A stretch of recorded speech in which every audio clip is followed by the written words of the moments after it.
Hello दोस्तों, आप सभी का आलोक विद साइंस में स्वागत है। देखिए ये पेपर है 931। ये साइंस का पेपर है कक्षा 10 का। इसमें जो शुरुआत के 20 प्रश्न होते हैं, कृपया इनके आंसरों को मैच करा लें। देखें, पहला प्रश्न है, ये बहुविकल्पी प्रश्न दिए गए हैं। पहला प्रश्न है, उत्तल दर्पण से प्रतिबिंब सदैव बनता है। तो यह बता दें, वक्रता के अंदर फोकस के बीच बनता है, वक्रता के अनंत के बीच बनता है, ध्रुव तथा फोकस के बीच बनता है, कहीं भी बन सकता है, वह वस्तु की स्थिति पर निर्भर करता है। तो यहाँ पर जो सी ऑप्शन है आपका, सी ऑप्शन है ध्रुव तथा फोकस के बीच में बनता है। आपका पहले का आंसर सी राइट आंसर हो जाएगा। नेक्स्ट प्रश्न है,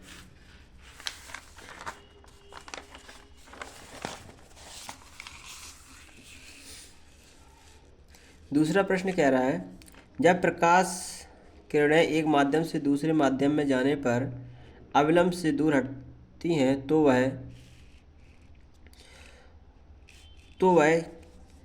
पहला ऑप्शन कह रहा है सघन माध्यम से विरल माध्यम में जाती हैं। बी ऑप्शन कह रहा है विरल माध्यम से सघन माध्यम में जाती हैं। सी कह रहा है कम अपवर्तनांक वाले माध्यम से अधिक अपवर्तनांक वाले माध्यम में जाती हैं। और डी कह रहा है पारदर्शी माध्यम से अपारदर्शी माध्यम में जाती हैं। इसका जो ऑप्शन है ये ऑप्शन सही हो जाएगा, सघन माध्यम से विरल माध्यम में जाती हैं। तीसरा प्रश्न है, उत्तल लेंस की फोकस दूरी 15 सेंटीमीटर है। इससे 30 सेंटीमीटर दूरी पर स्थित वस्तु का प्रतिबिंब बनेगा। वस्तु का प्रतिबिंब कैसा बनेगा? तो मैं आपको बता दूं, यहाँ 30 सेंटीमीटर वस्तु की दूरी दूसरी ओर वास्तविक बनेगा, उल्टा और वस्तु के आकार का बनेगा, यानी वस्तु की दूसरी ओर बन जाएगा। ये इसका राइट आंसर है बी हो जाएगा। चौथा प्रश्न है, जब श्वेत प्रकाश एक प्रिज्म से गुजरता है तो निर्गत प्रकाश में प्रिज्म के आधार से दूरस्थ प्रकाश का रंग होता है। तो रंग कैसा होता है? ये लाल रंग हो जाता है, याद रखना। एम्पियर सेकंड किसका मात्रक है? विद्युत ऊर्जा का है, विद्युत भागबल का है, या आवेश का है, या विद्युत धारा का है? तो यहाँ मैं आपको बता दूँ विद्युत धारा का ये एम्पियर सेकंड मात्रक होता है। छठवां प्रश्न है, एक सेल से R1 R2 दो प्रतिरोधों के दो तार समांतर क्रम में जोड़े जाते हैं। यदि उनमें प्रवाहित धाराएं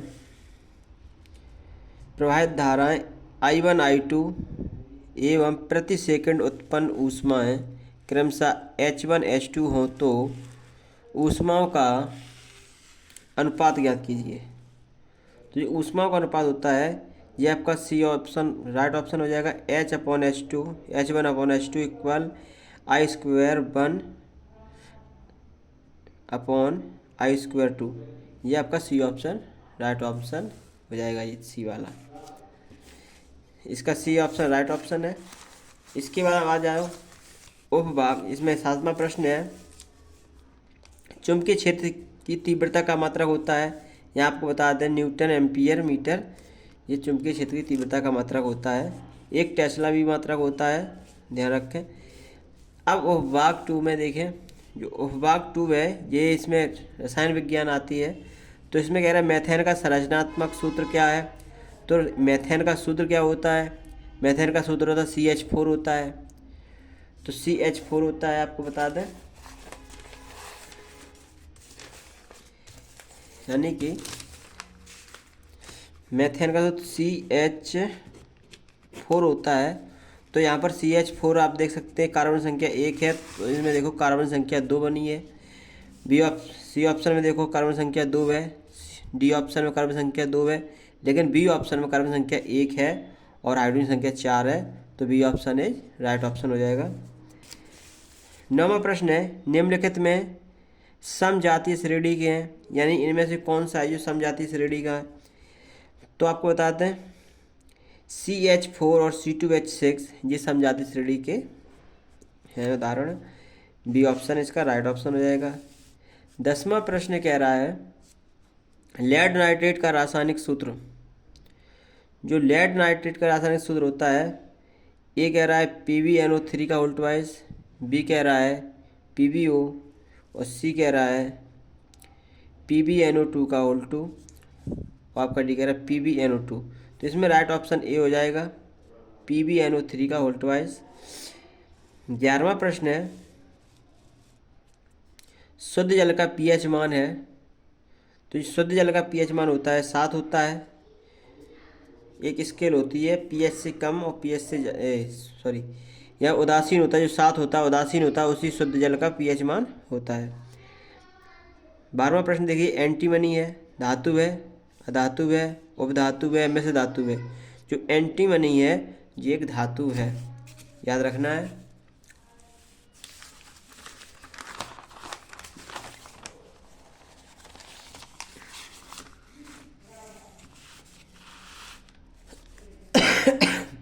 तेरहवां प्रश्न है, निम्नलिखित रासायनिक समीकरण को पूरा कीजिए।